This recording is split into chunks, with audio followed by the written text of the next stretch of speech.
This is Vanessa Love, excuse me, and this is my channel about the mental health field and related topics. All right, so not so great topic, and I've tried to repeatedly record this, and there's been many iterations of this, and I always hope it's the last one. Like I don't want to continue going over this stuff. Now, I'm not here to discourage anyone from becoming a person who helps other people and who's licensed to help other people. But I do want to be honest about what to expect in the field. Now, my experience has been, it's been a lot. I've done a couple of internships at different places, and I've worked in a couple of places either to get by or because I really liked the work. And maybe this is just a Connecticut thing, but I just get this overall sense that there's just a lot in this field where they kind of expect you to begin with some of the most extreme cases that you'll see. So private practice isn't for everyone, so there is facility work. I just don't really like facility work. It was a lot for me anyway, and there are obviously benefits to that private practice doesn't have, but it's a lot. So yeah, I worked with people with schizophrenia. My first job was the after school program that had a boss who had his own ideas of how things should be and thought that was the one and only way for a place to run, and that caused a lot of problems and a lot of stress. And then working at the Psych hospital for 2.5 years, it was a lot. And those are the beginning jobs, I also worked at a group home, and I worked at a retirement facility. I worked with AIDS patients, veterans with schizophrenia, people who had, addiction, in early recovery. All of those are really, really difficult populations to work with. And I kind of get this vibe that it's like you have to earn your dues in order to get to a better position or a better place in either a facility or just going off on your own. And it's scary, When I worked in the hospital, we were not a place that was for violent patients. However, at least 2 in the time that I was there were admitted. Actually, more than 2. I know that there were a couple we had to, we really considered calling the police on because they were so violent. And that's scary. And a lot of women in the field at that time kind of looked like me. So short, skinny, it can be very uncomfortable when there aren't that many men in this field, and you kind of have to be like, hey guys, could you stop? Please don't. And when you know that someone may not fully understand what they're doing, and this is what I mean by the criminally insane, I know that that's not the word, but that we would use elsewhere, but it is, there are places that are for the criminally, chronically ill with mental illness who don't know the difference in their brain between right and wrong. They're just violent, And the people who work in those places get hazard pay. They are able to really, retire early.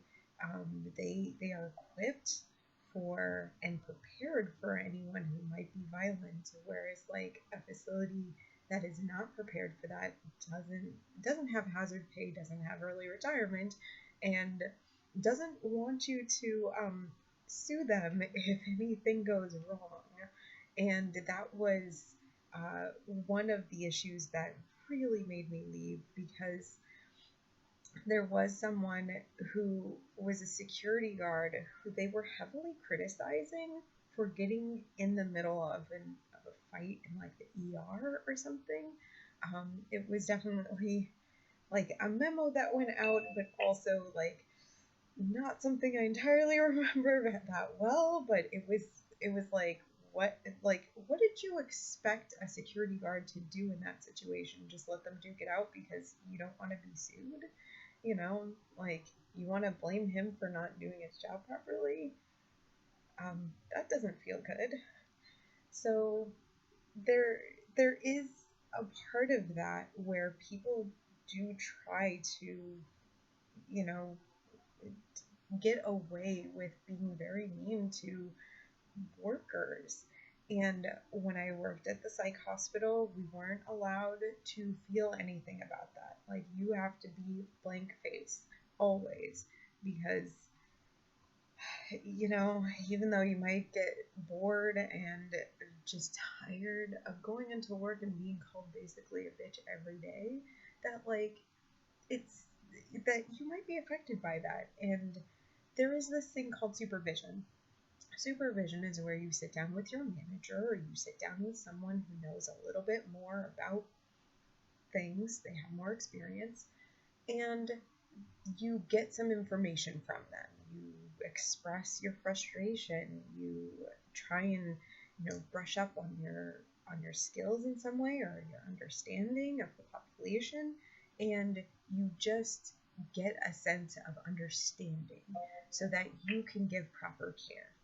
And sometimes in facilities, especially when like your division, your department might be very busy all of the time, they might not always be able to actually give you supervision. There might not be peer supervision available where all of you sit around and kind of go, yeah, that does bother me too, and work things out and figure out, like, oh, I just learned from this article or from this book about this and that, and this is what this person might be going through. So you like learn some skills, you learn something about this population, and you brush up on your skills and get out some of the frustration that you have about your job, because it's going to be there. And some places don't really allow for that.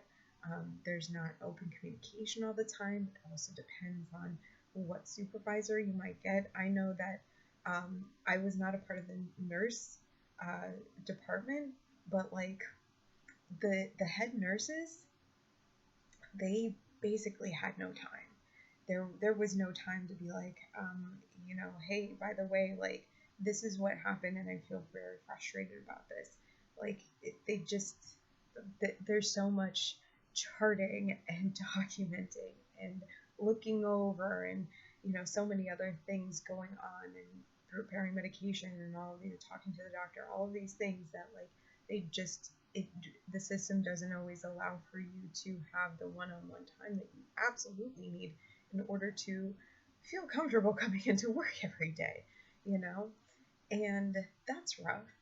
You might also unfortunately have some people who don't like you, and it's different when they do have chronic mental illness, because they might not understand, like, you're having a hard time, they're having a hard time, this is not a good time for them. So you might just be a little too cheery, or you might have said, hey, could you not do that right now?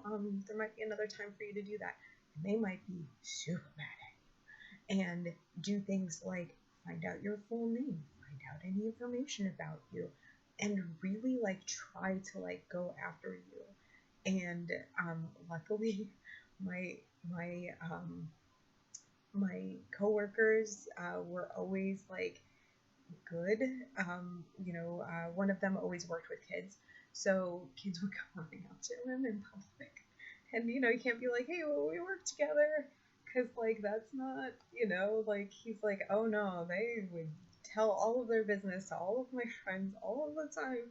And how do you explain kids coming and running up to you? And I know, like, I at least had a chance to talk to my supervisor about that, and she was like, sometimes when I'm out with my husband, she's like, I kind of get a little stiff, or I notice someone or they say hi to me and I don't say hi back, or I don't explain things, and he's like, I'm not gonna ask, and she's like, yeah, don't. So that's kind of the way of the therapist sometimes, in a way, the way of interacting with people. I mean, it doesn't always have to be bad. And the thing is that it's usually not. It's usually not bad. However, there are people, therapists, coworkers that may not have like the same level of education that you do, that like have different boundaries and will talk about where they went to school and where they live and what their parents do and all of these things.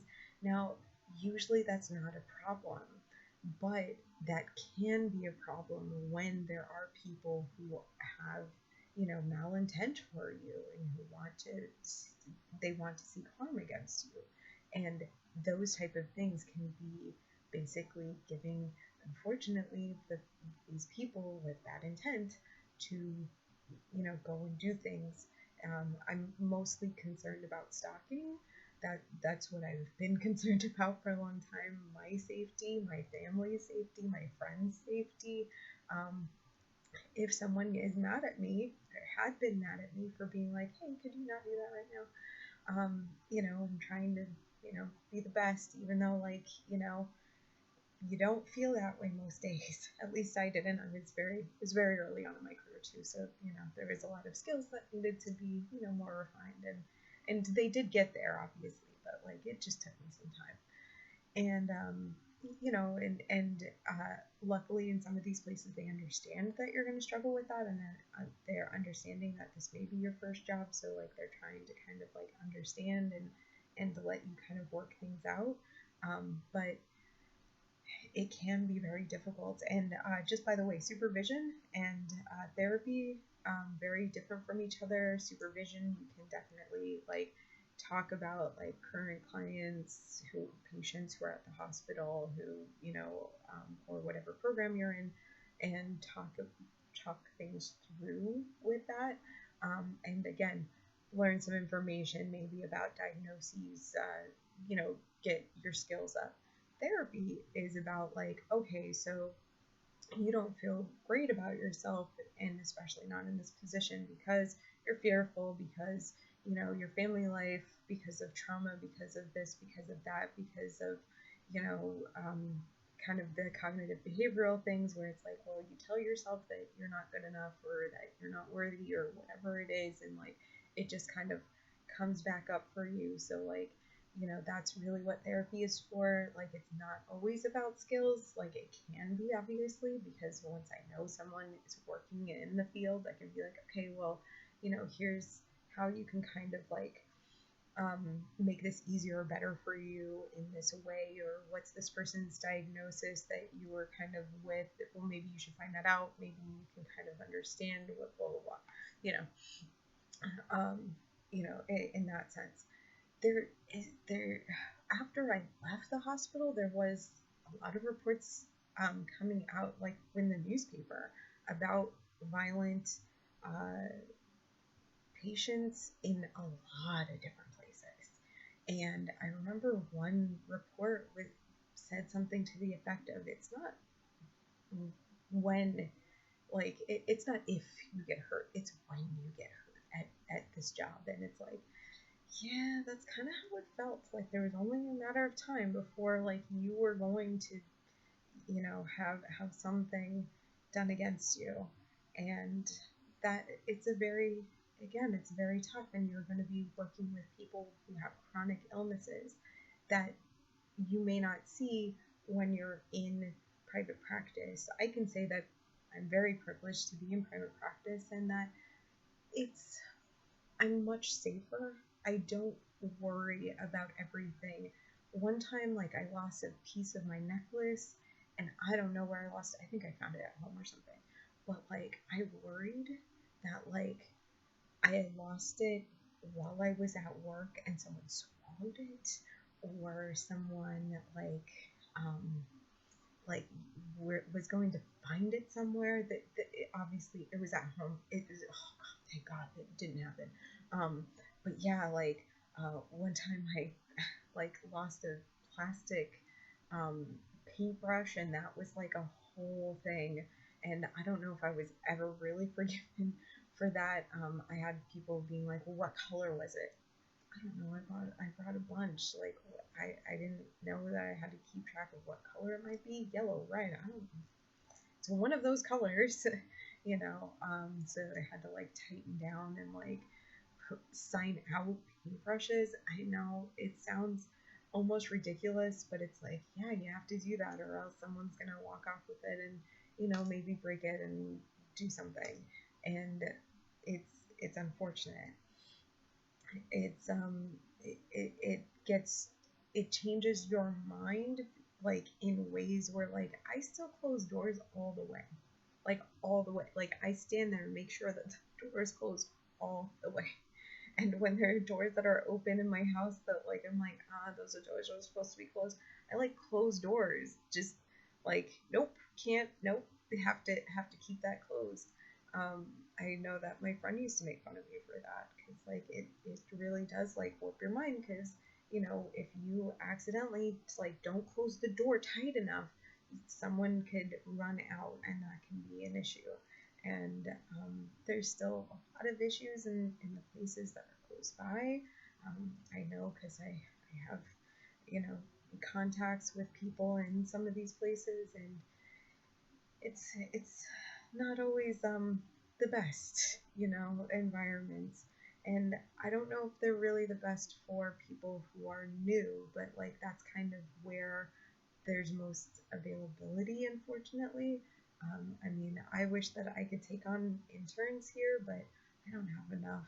And also, my clients don't deserve to be treated kind of like zoo animals, where it's like, you know, here's this person who's just going to sit here, not say anything, and we're going to, you know, talk about like, you know, theories and issues after you leave or with you. Like, it's so, I don't want to have that kind of interactions with my clients.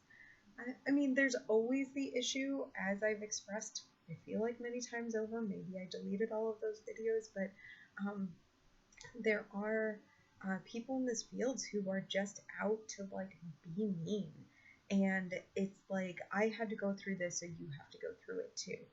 And even if you have like 5 years experience, they'll be like, I have 30, so I'm clearly going to know, and I know better than you, you know? And it's like, but that's not necessarily true.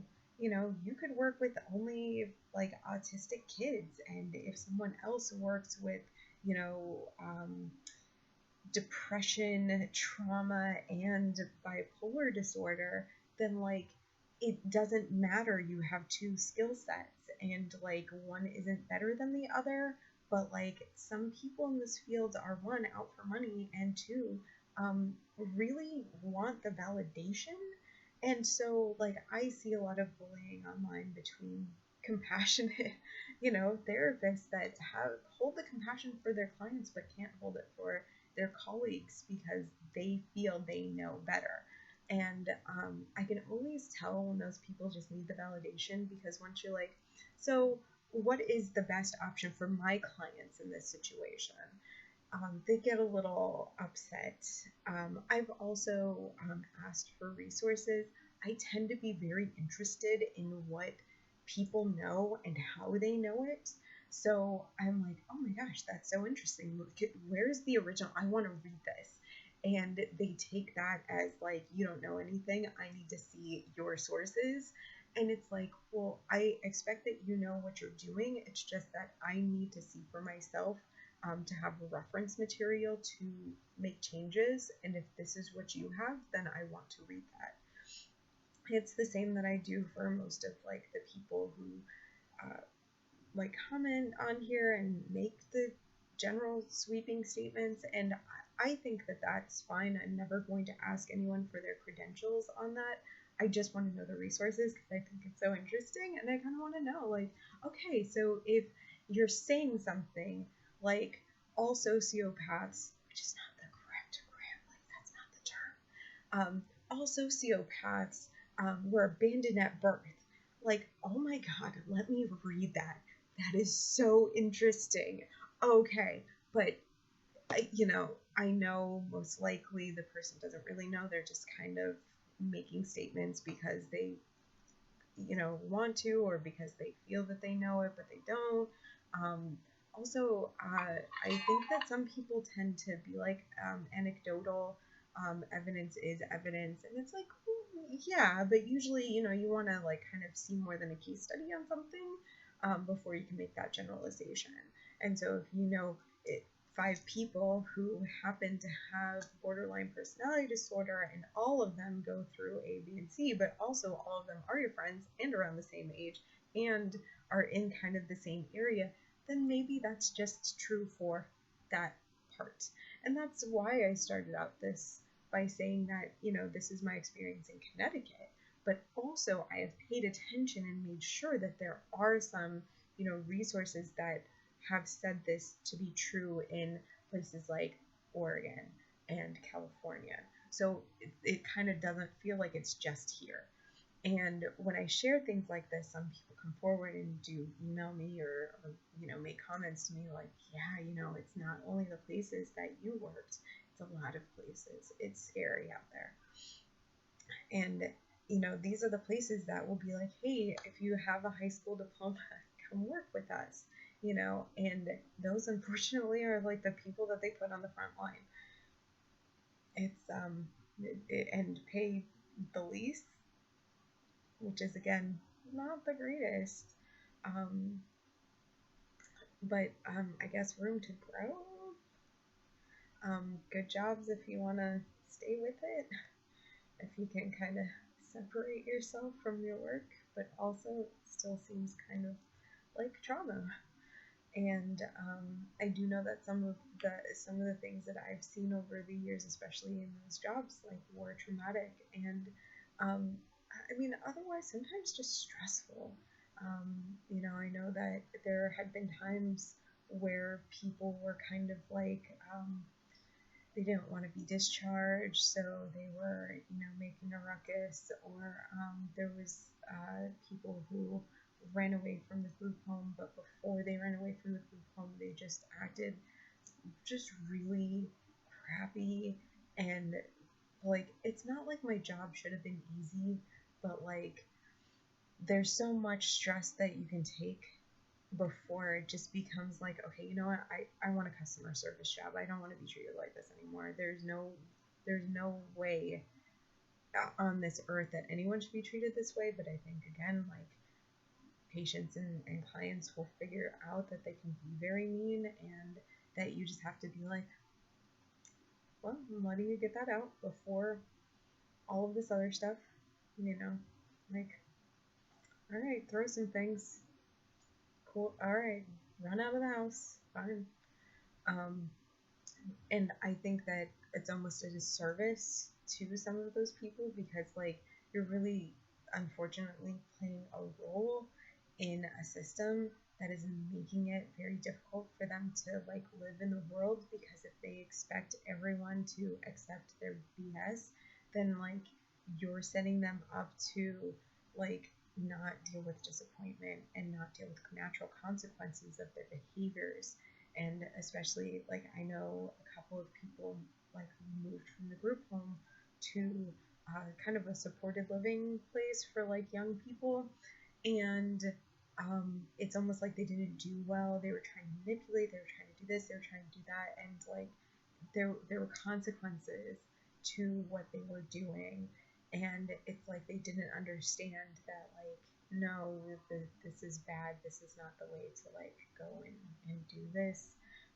But yeah, it's very, very difficult, and knowing that you play a role in that, and it can feel very, very just unfortunate. I didn't work full time in that place, so like, I know I played a part, but I didn't play a significant part, because like, I wasn't there all the time. I was, you know, doing private practice as well.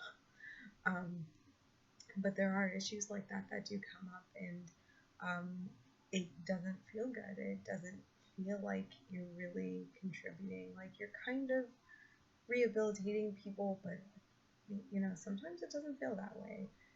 Sometimes you feel like you're kind of babysitting, and also like I have taken customer service jobs that paid less than what they did in some of my other jobs because I just didn't want to deal with the office politics of.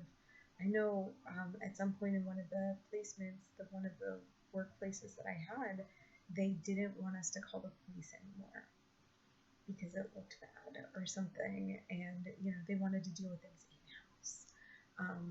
And that while like not giving us a lot of power to like do anything.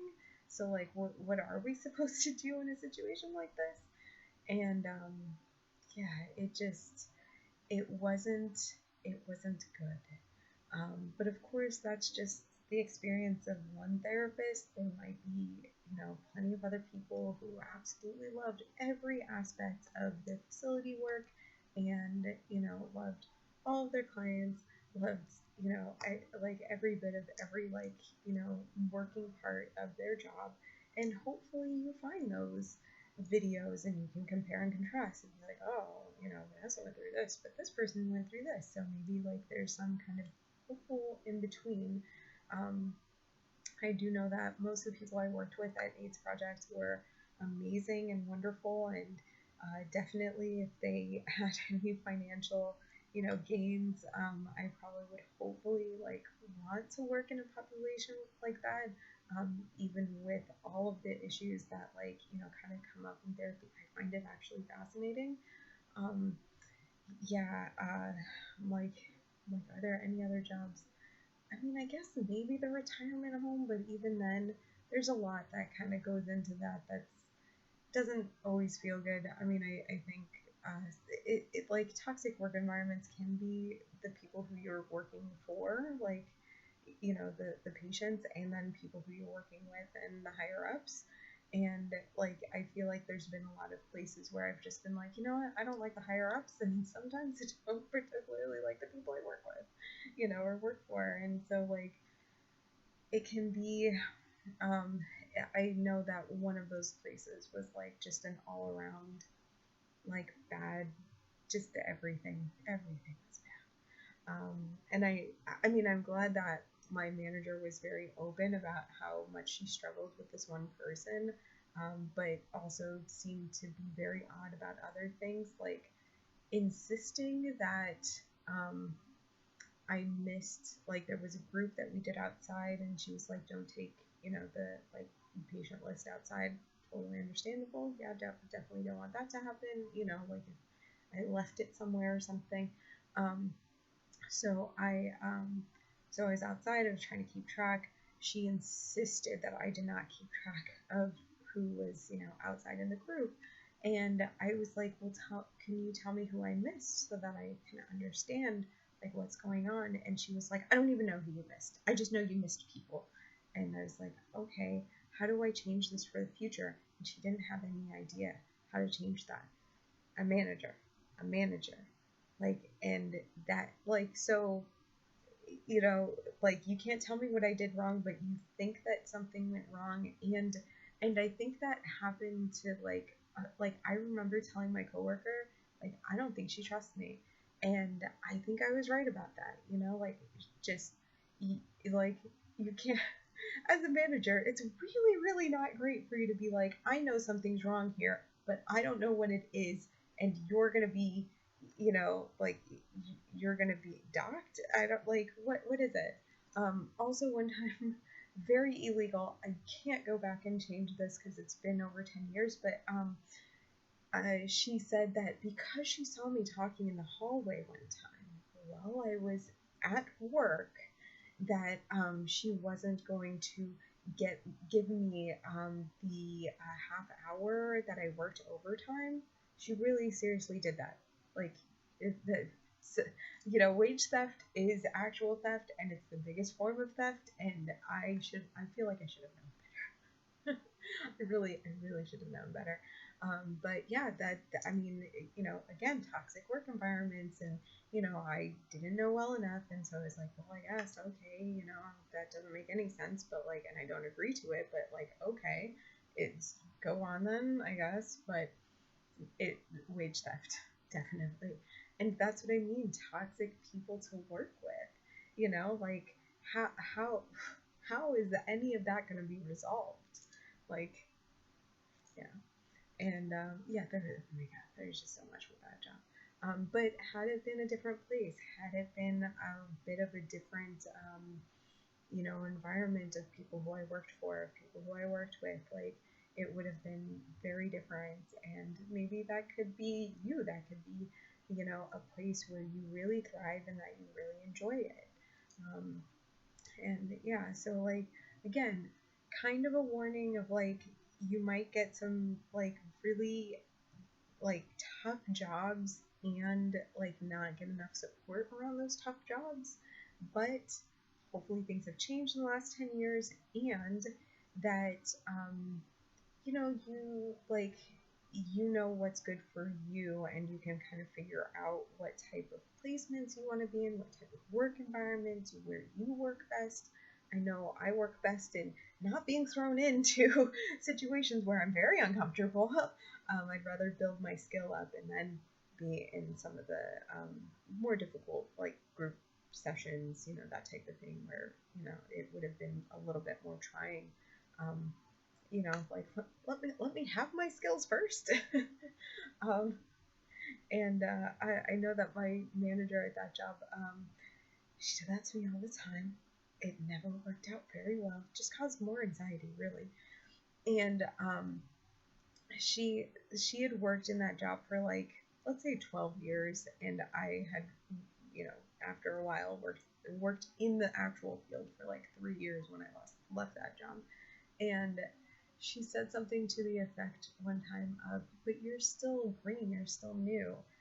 And I think what she was trying to say was like, it's okay if like your skills aren't up to par yet. Like like you're going to learn it. It's going to be okay. This is part of the learning process. But what I heard, and we had often had miscommunications like this, what I heard was, yeah, no matter how much experience you get, you're never going to be as experienced as me. And you're just never, like, you're not really going to be that good. Like, no matter how many, years you work, you're always going to be new. And like, I'm like, it doesn't matter. I could have been 5 years in, I could have been like a year in, and still like been really good, because I've known really good therapists in private practice who like were either pre-licensed or recently licensed, who are really good and amazing. And so like, it doesn't matter about experience. Again, if you have the skills, then that's what matters. And like, sometimes, yeah, you have to have the experience to build your skills. However, sometimes the experience is really, really tough, and it's really going to be trying.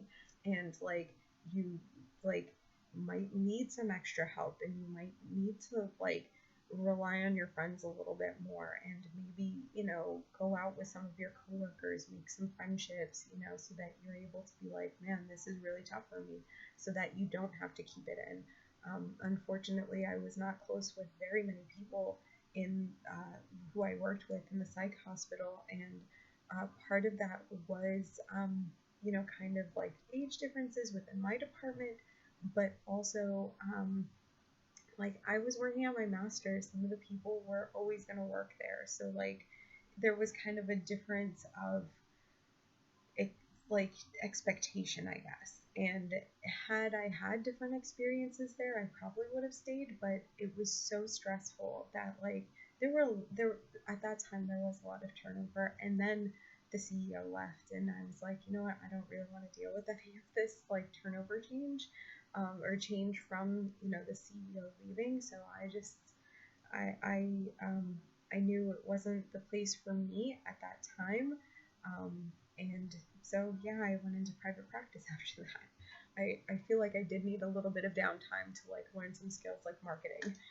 and website building that, I still mostly use today. Well, I hope that was helpful for you, and I will talk with you all soon. All right, thanks so much.